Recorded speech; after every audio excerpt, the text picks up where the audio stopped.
Hey there, it's Joe Johnson of Cancer Dudes Live More. Today I'd like to share a personal story about alcohol. Now, I myself quit drinking about 1.5 years ago. And today I'm completely comfortable going out and being that guy that's not drinking, even though everybody else around me is, or being ridiculous as if I was drinking, such as when I wore a dress to a party down at a conference I was at in New York last weekend. But it wasn't always that way for me. Now, I drank really heavily from the time I was a freshman in college up until I was 26 years old. And even though I didn't think it was a problem, it was having a huge impact on my health.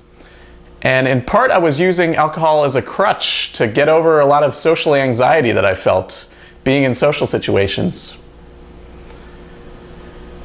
It all came to a head about 2 years ago on my birthday, when I was out for my 26th birthday and at a bar, everybody was buying me all kinds of drinks. So after about an hour, by about 11 p.m., I was just completely blackout drunk. And I don't remember anything after that point.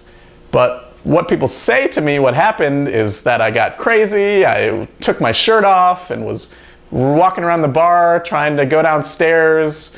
All the management of the bar was trying to keep me upstairs so I wouldn't disturb the other customers.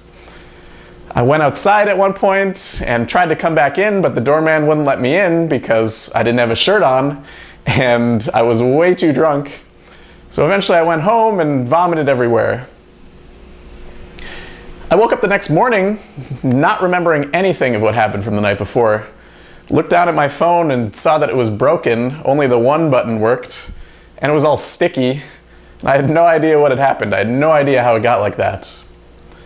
That same day, my dad called me up and told me the results of an adrenal stress index test I had taken, monitoring the health of my adrenal glands. And I found out that my adrenals were really in rough shape, and I know it's because of all the drinking I'd been doing those past 8 years, which was causing me to have really low energy and a lot of problems waking up in the morning and with my energy throughout the day.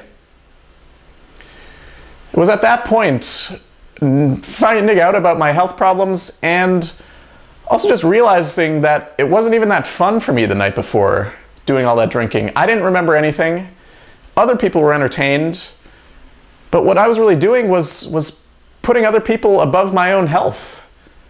I was worried about the thoughts they would think of me, and that was more important to me than my own health.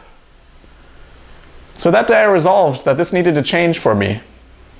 And that started me off on a process. It took me about 8 months to give up drinking completely, because I had to get over a lot of fears and a lot of anxieties about worrying about being singled out or outcast.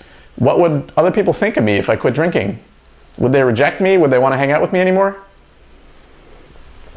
So this was a hard process for me. And I know you're probably thinking some of the same things. You might be thinking, that's great, Joe, that you can quit drinking, but I could never do that. I have these business meetings to go to and everybody's drinking, or I could never be that guy that stands out in social situations. But I'm here to tell you, if I can do it, as someone who suffered with social anxiety, I know that you can do it too. So my assignment for you is, if you want to drink less, the next time you're out and you feel some pressure, you feel some social pressure, some peer pressure, just make that choice to pass the drink by. Try it out, see how it feels. I guarantee you it's not going to be that hard and you don't have to quit drinking forever. But just try it out and you'll find that it's not that bad. That's my message for you today. Thanks for listening to my story, and I look forward to connecting with you soon.